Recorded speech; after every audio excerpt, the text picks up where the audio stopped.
मित्रों, जब राम चारों भाइयों की शादी हो गई और वे लोग अयोध्या आए, कुछ दिन के बाद दशरथ महाराज एक दिन बड़ा प्रसन्न मुद्रा में थे।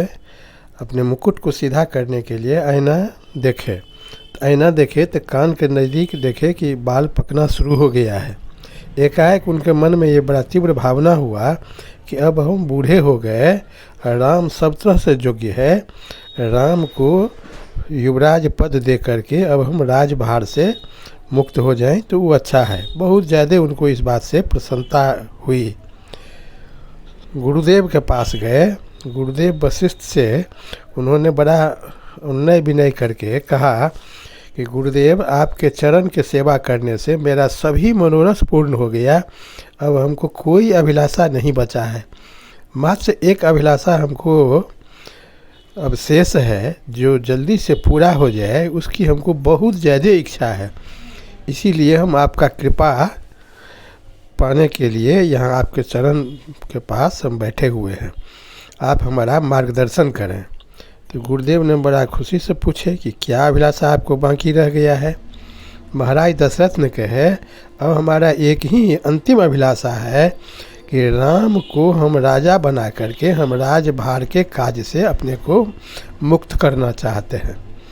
गुरुदेव भी बहुत प्रसन्न हो गए। कहे कि यह बात तो आपके मन में बड़ा शुभ विचार आया है। राम से तो संपूर्ण जनता, सभी लोग बहुत ज़्यादा प्रेम करता है। राम सब तरह से सक्षम है और राम आपका लड़का तो है कि वह साक्षात नारायण है। आप जो राम को राजा बनाने के बारे में सोच रहे हैं, यह तो बहुत ही शुभ समाचार है। अतिशीघ्र आप राम को राजा बनाने की तैयारी कीजिए।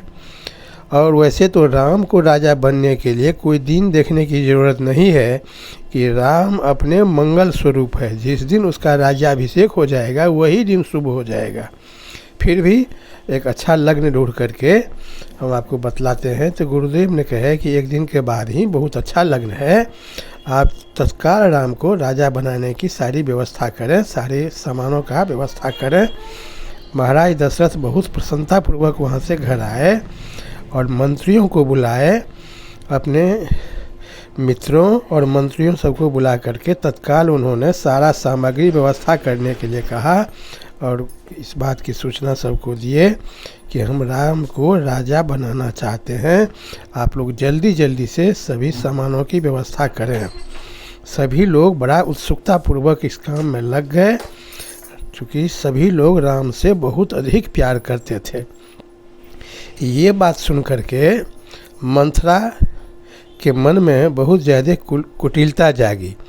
और मंथरा के मन में जो कुटिलता जागी, इसमें भी एक दैवी करामात कहा जाता है कि राम तो विष्णु भगवान के अवतार थे। वह तो इसीलिए पृथ्वी पर जन्म ही लिए थे कि वे ऋषि मुनि सब जो वर्षों से उनके लिए तपस्या कर रहे हैं दर्शन का, जिन लोगों को उन्होंने वरदान दिए थे कि हम आपसे आकर के पृथ्वी पर मिलेंगे, उन लोगों को सबको दर्शन देना था और रावण को वध करना था।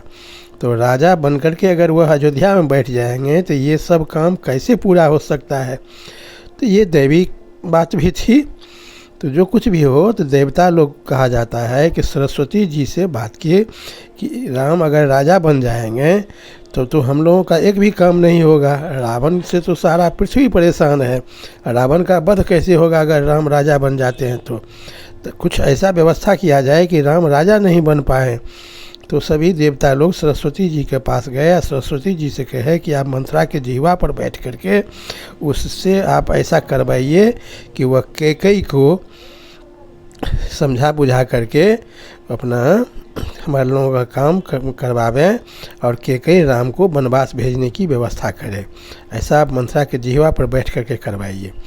तो वही देवता लोगों के प्रेरणा से सरस्वती जी के द्वारा मंथरा को आगे किया गया। कैकेयी को मंथरा सिखाई।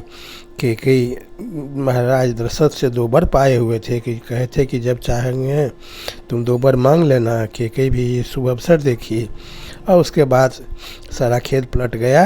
राम को राज्याभिषेक के बदला वनवास हो गया। भरत को राज्याभिषेक हो गया। यही कहानी है। इस सब तरह की कहानी सुनने के लिए कृपया मेरे चैनल पर बने रहें। हम हमेशा ही रामायण की इस तरह कहानी आप लोगों को सुनाते रहेंगे। बहुत बहुत धन्यवाद। जय श्री राम।